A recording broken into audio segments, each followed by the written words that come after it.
особенного можно сказать о новом, только что родившемся городе? Разве что возник он благодаря... This footage has not yet been released. It is now impossible to determine who shot this and when. The birth of the Soviet Union's pride, the city of Pripyat. В которых люди будут жить не один год. It's accompanied by a narrative typical of those times. It ends by saying that Pripyat was lucky. Городу Припяти повезло.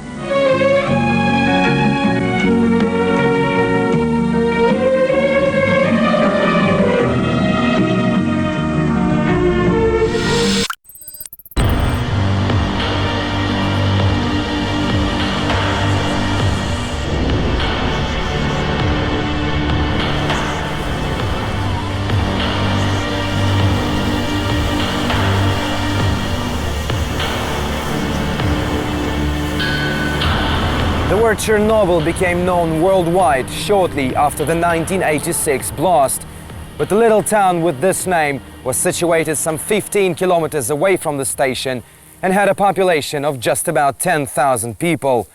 Meanwhile, it is this place, some 3,000 meters from the Chernobyl nuclear power plant, which up to this day serves to remind about the extent of the tragedy. Pripyat. We take a walk along the streets of the ghost town in this documentary.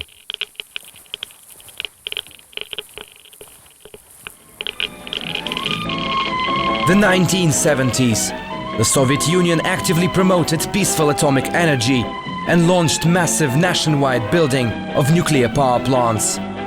One of the biggest projects of the time was a station near Chernobyl, a small town some 100 kilometers from Kiev. By the mid-1970s, Ukraine's first nuclear power station was already up and running, creating tens of thousands of jobs and a new residential area, Pripyat. In the Soviet Union, such cities were called Atomograd, or Nuclear City. They accommodated the employees of local power plants. But Pripyat probably topped the list. Home to more than 50,000 people, most of whom worked at the Chernobyl station, it was regarded as the city of the future, almost a residential role model for the Soviet Union. On several occasions, Pripyat was awarded the Best Architecture and Planning Prize. But this communist paradise changed on one warm spring day, April the 26th, 1986, when an explosion destroyed the reactor of the nuclear power plant, what was later described as history's biggest man-made disaster.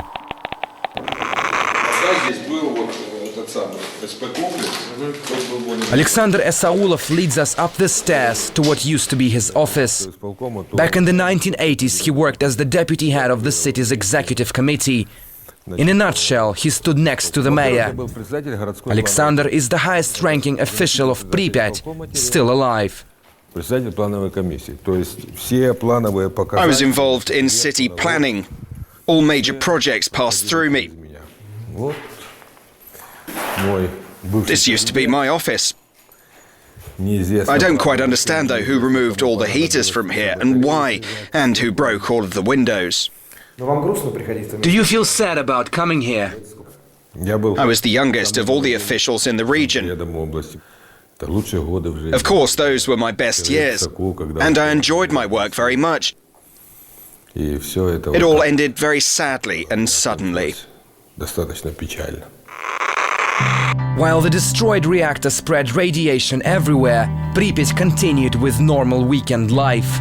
Women took their children outdoors, weddings were held, and men fished in the river. For more than a day, the government kept the Chernobyl fallout a secret, not only from residents, but also from the whole country and the rest of the world. As it was explained later, the authorities did not want to cause panic. This Ferris wheel and adjoining theme park have now become Pripyat's most popular landmark. But few actually know that it was meant to be launched on May the 1st, 1986. This was supposed to be a gift for the residents on the Labor Day holiday. Officially, the public had no chance to ride it. But photos published recently on the internet have caused quite a stir. They show people queuing up at the park. Some suggested that the authorities launched the wheel on the day of the blast to take people's minds off what had happened.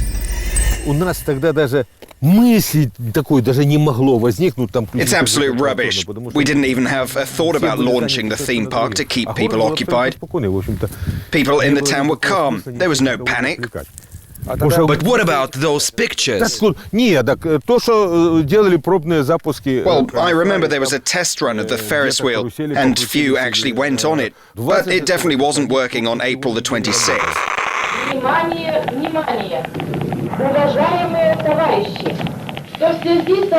Within 36 hours of the blast, the evacuation of Pripyat kicked off. For years, many have lashed out at the authorities as to why the decision was taking so late, a question which still irritates Alexander, one of the organizers of the operation. Those who ask the question don't quite understand what it takes to evacuate as many as 50,000 people. You simply can't do it in 1 hour or in 2 hours. We brought 1,300 buses here from Kiev.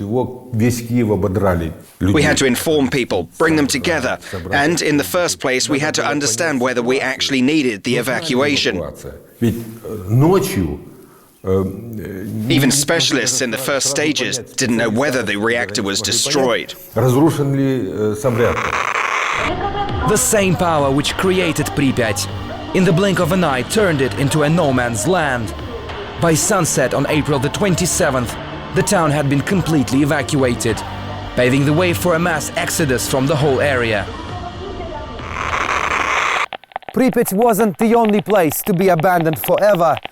This only looks like just another hill, but in fact I'm walking on what used to be a house. People used to live here. The village of Kopachi, right next to the nuclear power station, had to be buried underground, not to let the radiation spread. It still remains unclear how large the doses of radiation were during the period residents were exposed to the harmful rays. But clearly it was enough for thousands to permanently damage their health. Alexander Krutov, one of the first TV journalists to be allowed into the 30-kilometer exclusion zone, remembers the fear of an invisible threat. We were having a cup of tea at Pripyat a few days after the blast, when I saw a small mouse running across the floor. Suddenly she fell over and continued moving on her front legs, as if her back legs were crippled. I asked one of the liquidators what had happened to her. He looked and said she'd had too much radiation. The impact on the environment was immense. A strip of forest next to Pripyat was burnt by a wave of radiation and turned red. Up until this very day, it remains an area with the highest level of radiation. This river here is also called Pripyat, and in fact it gave the town its name. Its beaches were once crowded, but it seems to have the same fate.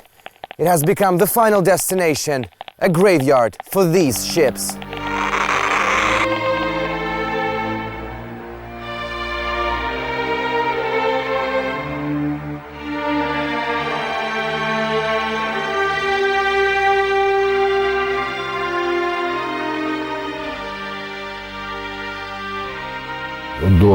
Many swam in the river before the fallout, many young men. The water was very pure. Pyotr Popov was among a huge army of people involved in the cleanup operation, and they were called liquidators. His crew faced a hard task, removing radioactive pieces of graphite from nearby rivers and cooling ponds. An unprecedented job in world history, as divers didn't have the training to work in such conditions. Our gear didn't protect us. It had a woolen inside. So no matter how hard you washed it, the radiation remained. The same story with our equipment. Divers don't care how they descend. But the conditions were hard. We all got a strong dose in the end. Residents of Pripyat managed to escape death, and for them it was better late than never. Many agree that the evacuation itself went very smoothly and quickly. More than 50,000 were put on buses and taken out within just several hours. Maybe it happened so quickly because the authorities had explained that it was just a temporary move. People barely had any time to pack their bags, and they were told they would return in just a couple of days, so most of them left their belongings in their flats. But nowadays it's only broken furniture and torn wallpaper which remain here. Just like the shattered glass all over the town, this is not a sign of it being left derelict. Over the years, Pripyat has become a mecca for marauders and vandals. This footage was recorded with a hidden camera a short while ago. Unidentified men are loading trucks with heating radiators. The town was left full of them. One cost just $10 on the black market. Tens of thousands have been taken out of Pripyat since it was evacuated. According to the liquidators, nothing like this took place 2 decades ago. There was a rule. Even if you saw a wallet full of money on the ground, you shouldn't take it. It meant it was contaminated and somebody dropped it on purpose. Nobody took anything. But those people who are selling on the dirty catch are hardly worrying about bits of steel, which could still be dangerous. Pripyat is thought to be relatively safe in terms of radiation, but for several dangerous spots. Like take this layer of moss on the ground, which acts like a radioactive sponge. You put the meter on it, and it goes crazy the next second. You can see it for yourself, 20, 30 times more than normal human level. It may seem to be something of a threat, but it has become one of the ghost town's tourist attractions. Something which gives the thousands who come here from across the world a thrill. Those who lust after a post-apocalyptic experience. Many want a souvenir from the ghost town, and in other cases, they want to leave something behind. 2 decades passed since the fallout, and all of a sudden, strange, grim-looking figures appeared on the walls of the ghost city.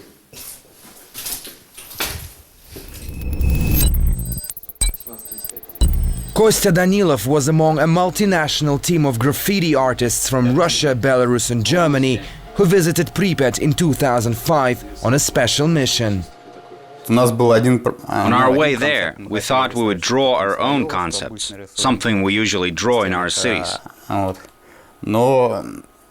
when we went there and saw Pripyat, we changed our minds. I usually draw colorful, happy things. But the atmosphere changed my plans.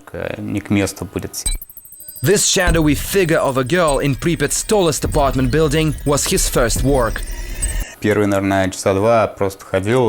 the first couple of hours, I felt lost in the dead streets. I went into houses, deserted flats. I saw the elevator shaft and suddenly pictured this little girl pushing the button. I didn't think we were doing something bad. We went there and breathed a little bit of life into that dead city. Kostya didn't know at the time that it was his first and last trip to the zone, as his team is now banned from entering it. What he saw as a noble cause, even though met thumbs up from many of his generation, did not find much appreciation from those who lived there. Do people draw pictures on tombstones? Do people steal iron crosses from graveyards? It is meant to be a memory. And I would say it's blasphemous to do something like this. A genuine depiction of an apocalypse, this is what the public sees Pripyat as now. But nevertheless, this dead town lives on, with its own way of life.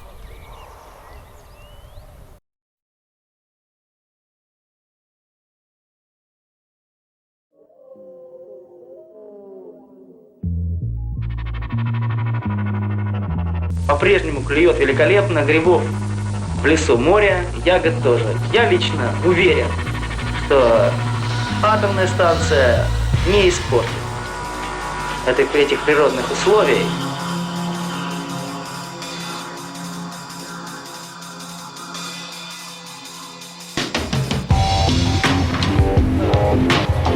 2 decades after the forced exodus, the ghost town of Pripyat should be a depressing sight for those who used to live there. But Alexander Sirota has become a frequent visitor here. How often do you come here? More and more recently. We have many projects here. Many people want to visit Pripyat, and we provide assistance for them. Many want to know about their homes. Alexander was only 10 when he was among the 50,000 odd evacuees from Pripyat. In the last decade, his camera has clicked thousands of times in what used to be his hometown. He shoots empty buildings and the world's quietest streets. Every trip has a special meaning. You know, I don't come here just to take photos. It still feels like home. I spent my best childhood years here. I liked it here. And even those who've never been here before come and feel the calm. So they want to come back here. Tourism is tourism, of course, but what do you think attracts people to come here? People have different reasons. Some want to see what an apocalypse could look like. Some want to feel the history. For some it's their childhood, like the atmosphere of the Soviet Union has been preserved. But for me, it's more important not why they come here, but what effect it has on them. Nowhere else in the former Soviet Union can one see so many symbols of the long-gone giant in one place. And when it was alive, Pripyat was what the Soviet leadership wanted all of their cities to be like. But it was different in many respects. Most of its facilities were financed not from the state budget, but from separate sources, allocated for the so-called restricted cities, where military and nuclear industry workers lived. These shopping trolleys were once filled with groceries. And like most of the Soviet Union, Pripyat never had any shortages in food supplies. Practically everything was available to its residents, and local stores like this one never saw long queues.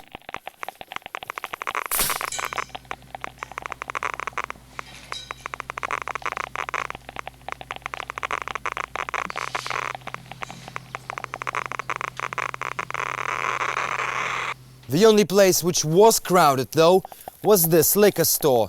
Locals jokingly dubbed it as a mausoleum, probably meaning that there were as many men here as at Moscow's Red Square.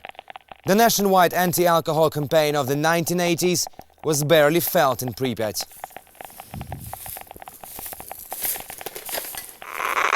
Виталий Александрович Леоненко, помните, главврач больницы, признался, что медслужба города с самого начала была готова встретить во всеоружии любые неожиданности. Любые. Но вот демографического взрыва не ждал никто.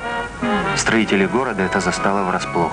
The birth rate in Pripyat was higher than all of Ukraine. If I remember correctly, the Republic's average coefficient was 17 per 1,000. And we had more than 20. Pripyat was a young city with an average age of 26. People were given homes, and there was a great demand for a workforce in Chernobyl. So everyone worked and liked it there. Vitaly Leonenko ran Pripyat's hospital, one of the most advanced in the country at the time. Vitaly insists that Pripyat's level of medicine was so high that they managed to save the lives of many affected by radiation just hours after the blast. Our health care wasn't financed from the state health care budget. There was a special financing plan for cities like Pripyat. So we had the most advanced equipment. Our maternity homes even had video phones. A man could come and see his baby on a video phone.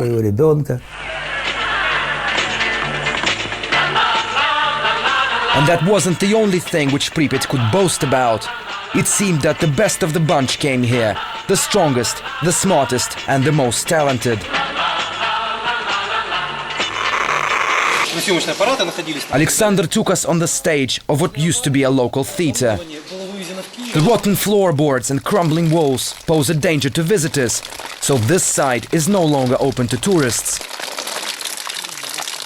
Alexander remembers Pripyat's drama classes. It seemed that half of the town was involved in cultural life.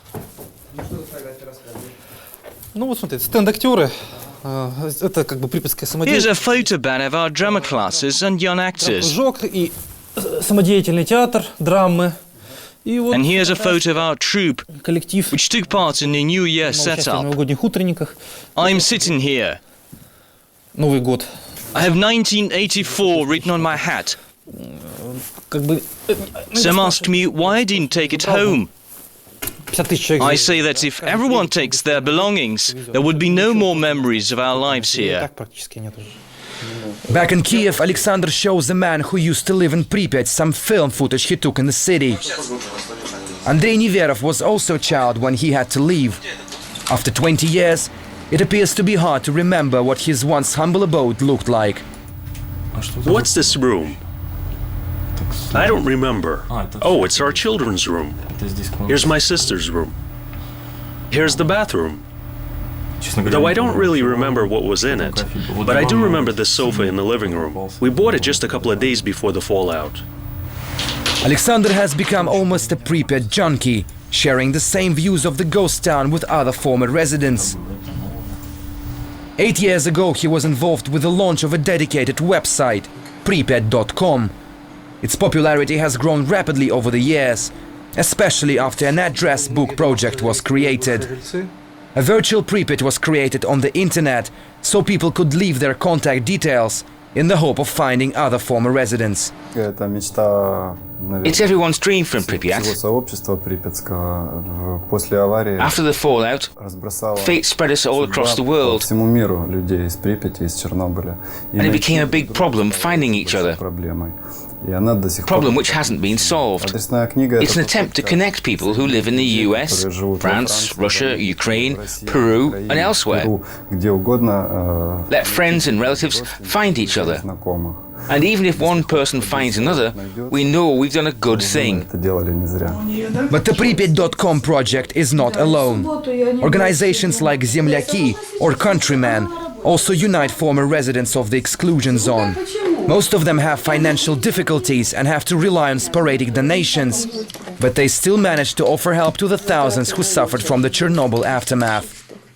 Our initial task was to find relatives, friends and close people who lost each other after the evacuation. We sent letters, posted adverts, made phone calls. Nowadays, our main task is to give psychological and healthcare assistance to the people of Chernobyl. 21 years on, most of them are suffering from various diseases, and we try to help them. The Chernobyl tragedy scattered people across the country, but a large part of the involuntary evacuees found themselves here. Just a year after the blast, workers from all of the Soviet Union built a substitute for Pripyat, the town of Slavutich. It became home to those involved in the cleanup and also those who continued to work at the plant until quite recently. In 2000, the Chernobyl nuclear power plant was completely shut down. This was a small tragedy for our town. Over 1,500 families left Slavutich within a year, and we felt totally demoralized. Standing just 50 kilometers from the power station, the town is believed to be located in an area still affected by radiation. But the mayor of Slavutich assured us there is nothing to worry about. The town itself is totally clean. The surrounding environment is a different story. But the levels of radiation there are low and can't be classified as a risk to human health. Nevertheless, some 25,000 people still live and work in Slavutich. But with the Chernobyl nuclear power plant no longer being a source of reliable employment, it's unclear what the future is for Slavutich. The same goes for Pripyat. This ghost town is slowly decaying and starting to fall apart. A short while ago, school number 1 in the area half collapsed, by itself, as eyewitnesses say. This has caused speculation as to whether the town is dangerous and should be closed down to the public, or, as some say, even razed to the ground. But this is definitely not something that both Alexander Esaulov and Alexander Sirota have on their minds. Alexander Esaulov writes books one after another, so people will never forget. While Alexander Sirota writes in defense of Pripyat on the website dedicated to the city. Нас постигла беда. Авария на Чернобыльской атомной электростанции.